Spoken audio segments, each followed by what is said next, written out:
Bismillahirrahmanirrahim. Assalamualaikum warahmatullahi wabarakatuh. Mengisahkan seorang Brahmana bernama Sakyakirti yang berlayar dari India ke Tuban. Tujuannya ingin mengadu kesaktian dengan Sunan Bonang. Aku Brahmana Sakyakirti akan menantang Sunan Bonang untuk berdebat dan adu kesaktian. Sumpah Brahmana sembari berdiri di atas geladak di buritan kapal layar.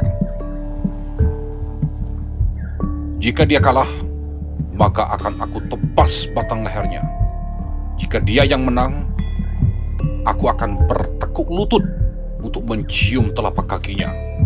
Akan aku serahkan jiwa ragaku kepadanya. Sumpah sang Brahmana. Namun, ketika kapal yang ditumpanginya sampai di perairan Tuban, mendadak laut yang tadinya tenang tiba-tiba bergolak hebat. Angin dari segala penjuru seolah berkumpul menjadi satu, menghantam air laut sehingga menimbulkan badai setinggi bukit. Dengan kesaktiannya, Brahmana Sakyakirti mencoba menggempur badai yang hendak menerjang kapal layarnya. 1 kali, 2 kali, hingga 4 kali Brahmana ini dapat menghalau terjangan badai. Namun kali kelima dia sudah mulai kehabisan tenaga hingga membuat kapal layarnya langsung tenggelam ke dalam laut. Dengan susah payah dicabutnya beberapa batang balok kayu untuk menyelamatkan diri dan menolong beberapa orang muridnya agar jangan sampai tenggelam ke dasar samudra. Walaupun pada akhirnya dia dan para pengikutnya berhasil menyelamatkan diri, namun kitab-kitab referensi yang hendak dipergunakan untuk berdebat dengan Kanjeng Sunan Bonang telah ikut tenggelam ke dasar laut.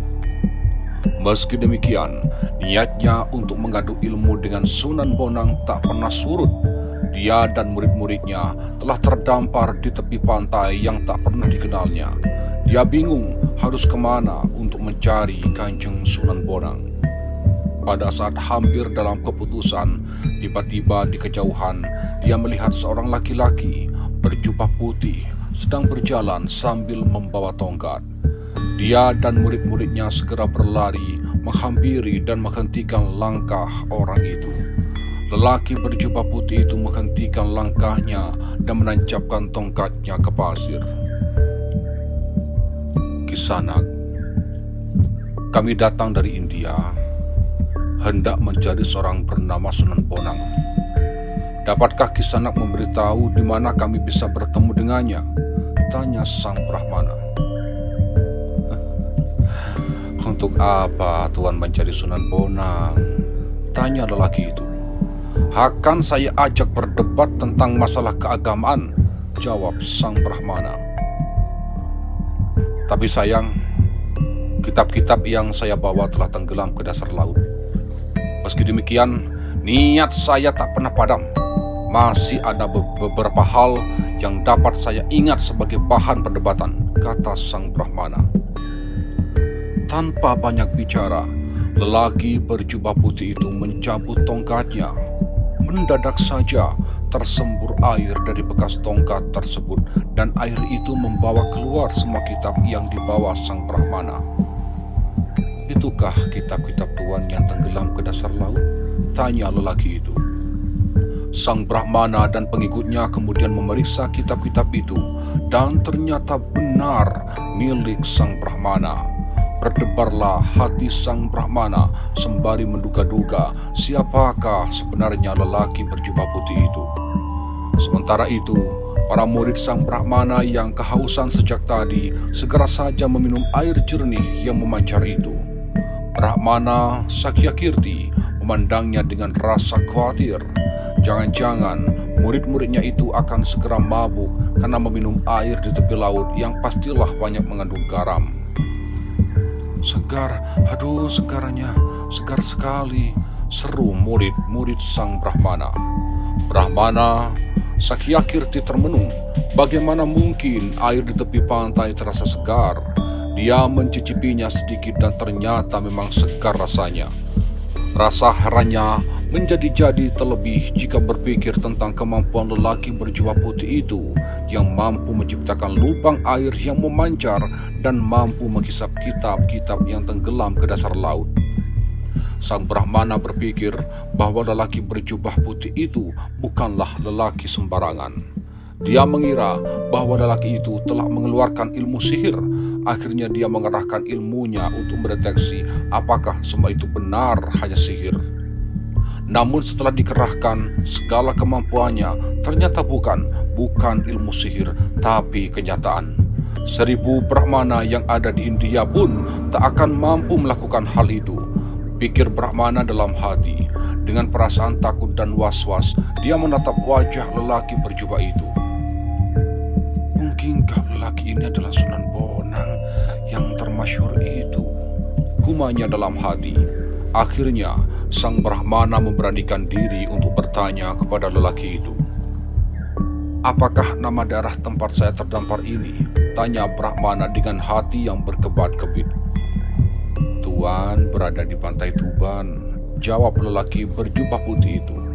Begitu mendengar jawaban lelaki itu, jatuh tersungkurlah sang Brahmana beserta murid-muridnya.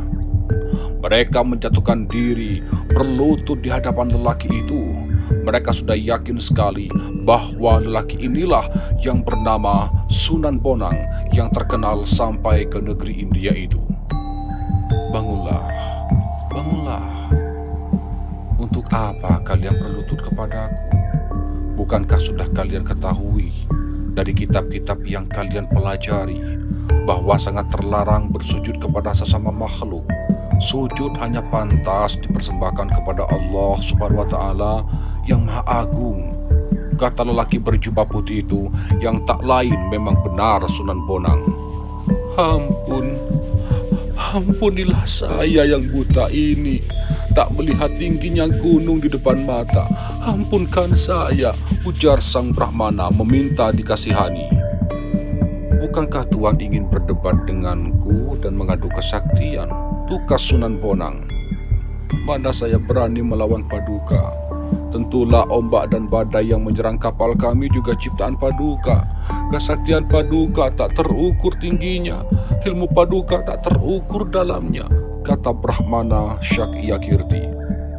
Engkau salah. Aku tidak mampu menciptakan ombak dan badai. Hanya Allah Subhanahu wa Ta'ala saja yang mampu menciptakan dan menggerakkan seluruh makhluk. Allah melindungi orang yang percaya dan mendekat kepadanya dari segala macam bahaya dan niat jahat seseorang, ujar Sunan Bonang. Memang kedatangannya bermaksud jahat, ingin membunuh Sunan Bonang melalui adu kepandaian dan kesaktian. Ternyata niatnya tak kesampaian. Apa yang telah dibaca dalam kitab-kitab yang telah dipelajari telah terbukti.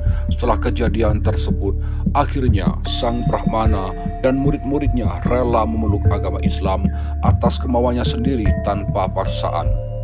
Lalu sang Brahmana dan pengikutnya menjadi murid dari Kanjeng Sunan Bonang.